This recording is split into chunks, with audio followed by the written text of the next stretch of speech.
Hello, my name is Reverend Dr. May Elise Cannon. Today is Saturday, July 6th.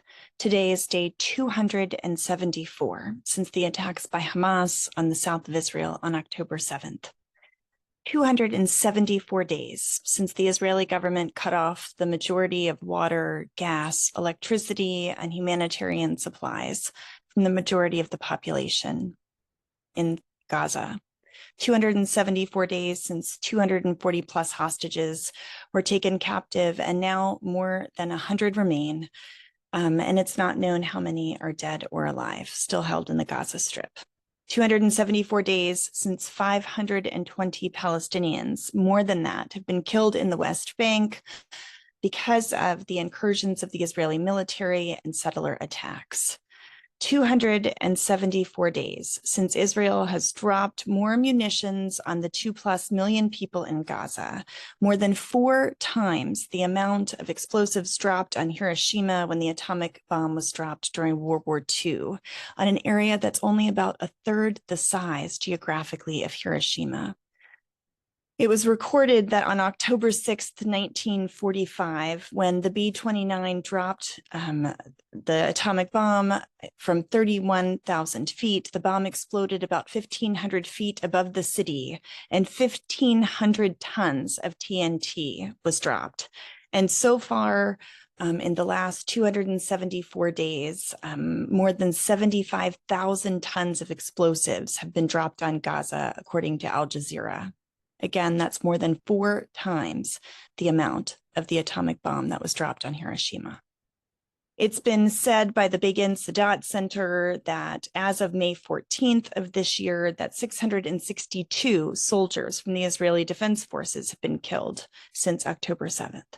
These are just some of the statistics of what's happened over the last 9+ months. And the death toll in Gaza, as of the most recent count, is at least 38,098 people killed and 87,705 Palestinians wounded in Gaza since October 7th, over the last 270 plus days. The death toll in Israel from the Hamas-led attacks was estimated to be 1,139, with dozens of people still held in Gaza. In the past 24 hours, the Ministry of Health has said that 29 people were killed, as reports emerged that 5 Palestinian journalists were among those who died in the last day. And the continuous cycle of mass displacement of civilians in Gaza has people being in, quote, survival mode and despair, a cycle that must stop, according to the UN Agency for Palestinian Refugees, said Lazzarini. Israeli Prime Minister Benjamin Netanyahu said that there still remain gaps between the parties after Israel's Mossad chief left Doha after having been a part of conversations about mediations in response to ceasefire talks that are supposed to resume sometime next week. At about 1 p.m. today, Saturday, East Coast time, it was reported that there was an Israeli attack on a school in Gaza that killed 13 people. Most of them children and women, after Israeli jets struck a school in central Gaza where displaced people were staying, according to the Palestinian news agency Rafah. Haaretz also issued the same report and said that the Israeli military is looking into the incident. Israeli forces captured weapons in buildings in Rafah, according to the Israeli Defense Forces, and soldiers carried out searches in residential buildings in Rafah in the south of the Gaza Strip. The army claimed that the buildings were being used by Palestinian fighters, and they located operational tunnel shafts, according to statements that were posted on X. The army said soldiers in one of the raids located and destroyed an underground warehouse where weapons, ammunition, cartridges, and rockets were found. The statement added that booby-trapped buildings were also destroyed. Significant news was reported today from the Associated Press, despite what I just shared about Prime Minister Netanyahu. The AP said that Hamas has given the initial approval for a truce deal in Gaza, and that they were now dropping the demand that Israel commit to a complete end to the war up front. According to the AP news agency, they said that they're waiting to hear the response from Prime Minister Netanyahu to Hamas's response. And some of the details that were reported included this, that Hamas gave their initial approval to the US-backed proposal. This is that phased three-part proposal that initially came from President Biden, that they dropped the key demand that Israel give an upfront commitment for a complete end to the war. This is according to Hamas and Egyptian officials, quoted by the AP news agency.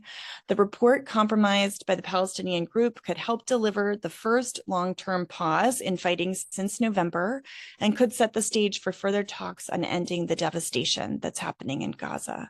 The two officials who spoke on conditions of anonymity told the agency that the deal would include full and complete a 6-week ceasefire that would see the release of a number of captives in exchange for hundreds of Palestinian prisoners. And during these 42 days, Israeli forces would withdraw from densely populated areas of Gaza and would allow the return of displaced people to their homes in northern Gaza as a part of the second phase of the deal as it is negotiated, the two officials reportedly said. So we'll see what happens in that regard. Prime Minister Netanyahu did say that there are gaps that still remain between negotiating parties, and that was after the Mossad chief left, as I stated. Israeli forces did injure 9 Palestinians in a raid at the Balada camp, which is located east of Nablus in the occupied West Bank. And there was an Israeli raid on the Zaytun neighborhood in Gaza City that killed 2 people in the Gaza Strip. UNRWA has said that children in Gaza are spending 6 to 8 hours a day collecting water and food, carrying heavy loads, and walking long distances.